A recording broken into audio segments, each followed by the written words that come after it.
Hold on. Okay guys, back again with this in part 3 of this video.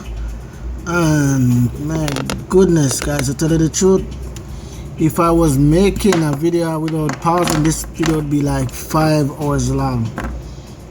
So after I installed the output MOSFET here, the power supply MOSFET, I found out I was going through the board, do a run over as we call it, overlook of the board, test some little components and stuff like that, only to find out right here, you see this resistor where I installed this resistor right there. This is a 100 ohm resistor. Yeah, that was blown. So it's like this, it's right here. Wasn't really, so what?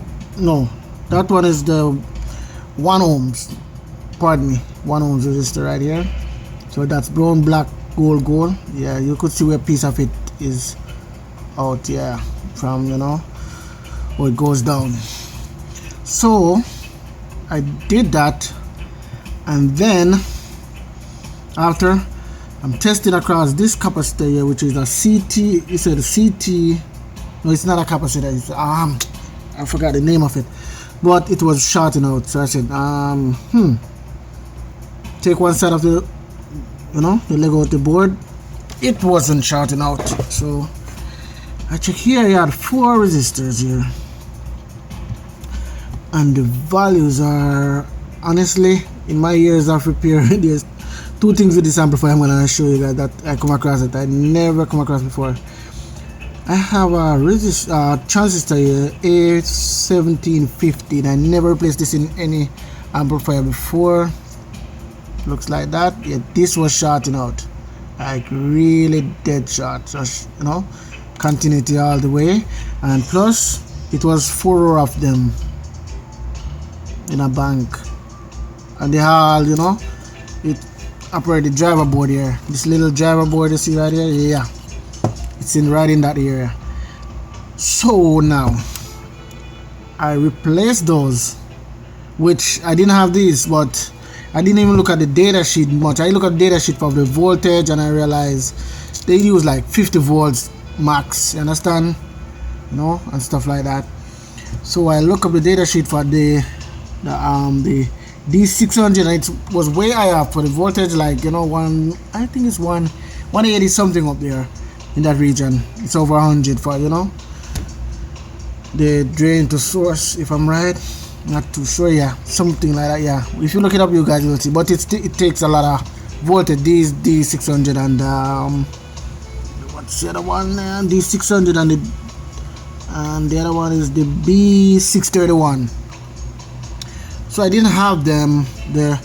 These to repair this, I didn't. The NTE that I have didn't match up. But I said I'm gonna just put these for to try it and see what goes on and if it works or not.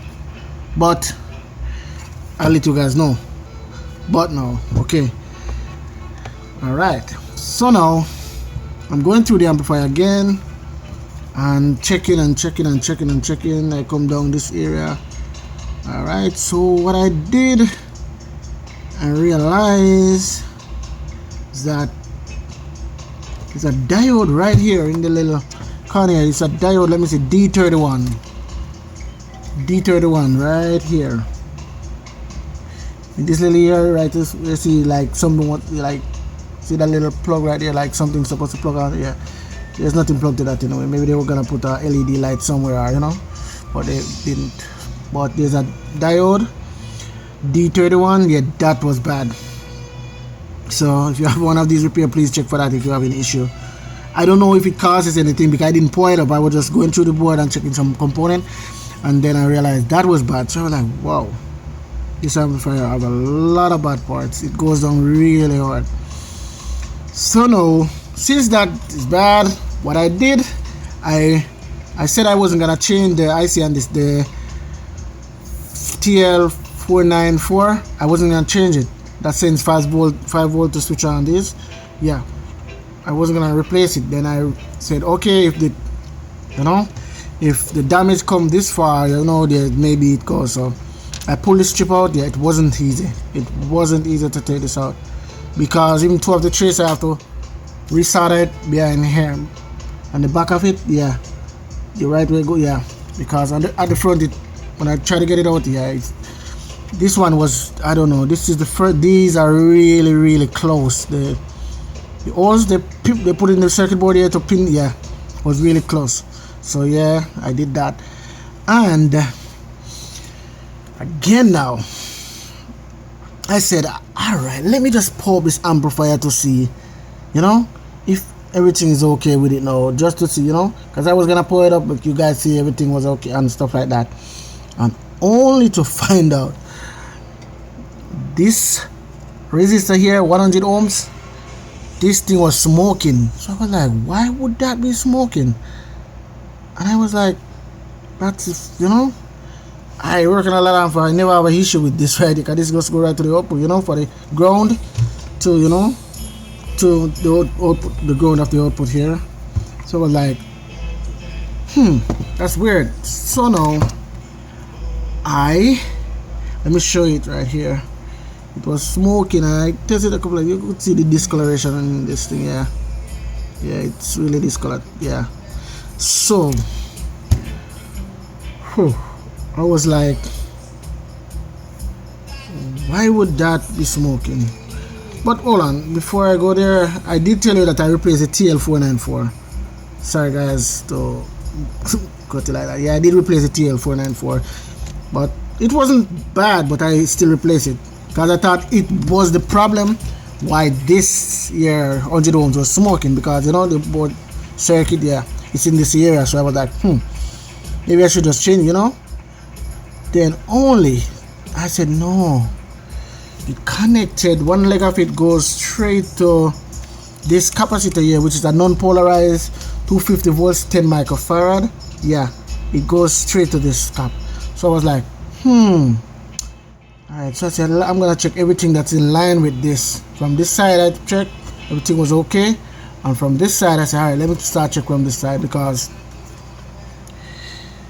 I think, let me make sure I'm saying this goes to the, let me see, the coil connected right there. So one side of it connected to the coil, this coil that comes from the output, and then goes to this, then goes straight out. So when I pull it up, it wasn't switching on, and this didn't click on. But when I checked the voltage on this, it's getting 13 volts to switch it on. So I was like, but it didn't switch on because this was smoking. So I turn it off, switch it off before this, you know, blow up, and then I cause any other issue. And then the cap, I take it out of the board, and I was like, why is this thing doing, you know? So it's a 10 microfarad at 250 volts. So when I take it out, I put it in my, let me show you right here. I put it in my little transistor tester and cap tester, and I'm gonna show you what happened. That really surprised me, because never in my years of doing this I ever changed one of these that's go bad. I changed the other polarized cap, but never one of these. So when I do that, see the reading here, guys? I don't know if you guys can see, but it's not reading 10 microfarad, reading 9,528 nanofarad, which, you know, that's way too high. So I was like, what the heck? So I was thinking, no, it says 10. So like, no, this is, you know, so like, no, this is reading too high. See it right here? Show it, come on. 250 volts, 10 microfarad.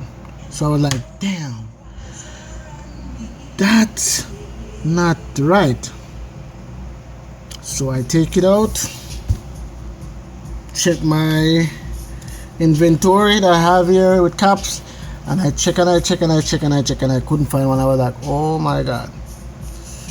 I checked all around, couldn't find one. Then I was like, no, I know I have some caps somewhere that I bought some on eBay, and I said, yeah, I remember I buy some of these.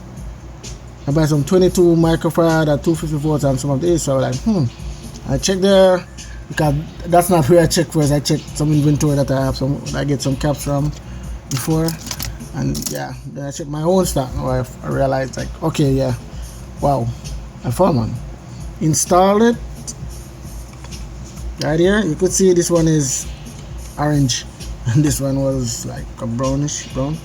So install it, check again, switch the amplifier on, it powers up, relay switch on, this one don't smoke again, no more smoke. And I was like, wow, that's impressive. So guys, please remember, if you have any problem like repairing one of these amplifiers and you have a problem like this with this smoking, this is the reason for it. This 250 volts 10 microfarad cap right here, that's your problem. And please remember to check right up here where the driver board is for the output. You have a 1 ohm resistor, yeah, that's busted. It's a 1 ohm, and everything was good on the driver board from what I checked and stuff. And in this little area right here where you have these, first one is C1027, yep, and the last one down here is C1027, and the two in the middle, just to remember it easily, is 1023 right here. So yeah, you won't go, so you guys know that. So but from what I see, everything is okay now and stuff like that, because I popped the amplifier before and yeah, I got a blue light. So so that would be it for this video right now. But I'm gonna let me just switch it up real quick so you guys can see what I'm saying. So it's a blue light, come on right there, you see that, guys, blue light. All right, really switch up everything. So I'm gonna put it in the board. Maybe if I have time, I gave this a bench test. You're not gonna see the bass because this is straight bass in the bench test anyways, but if I feel I just put up one for the bench test of this plane. But for now I'm gonna put it back in the casing, the chassis, what you guys got, yeah, the chassis, and for now, and then move on to another amplifier. If I feel a mind, I do a bench test of it. But everything works out, everything, the voltage is right, and the output, and the output here and the power supply, everything switches up, relay switch on without no issue with this here, and that's it. But please remember, this cap will throw you off. And plus, it's not only this cap though, it has to do with this area here. And as I said, I replaced, funny thing, I replaced these with the something that works. So for now, that's it for this video, guys. CNC Electronics repairs and sales, and that's it for this Audio Legion 1600 repair. It was successful, but guys, as you guys can see. So thank you guys for watching. Please like, subscribe, share, and hit the bell icon. Give me a thumbs up if you like what you see and stuff. And that would be it for this video. And thank you guys for watching. Really appreciate it. And I'm out for now, okay? Hold on.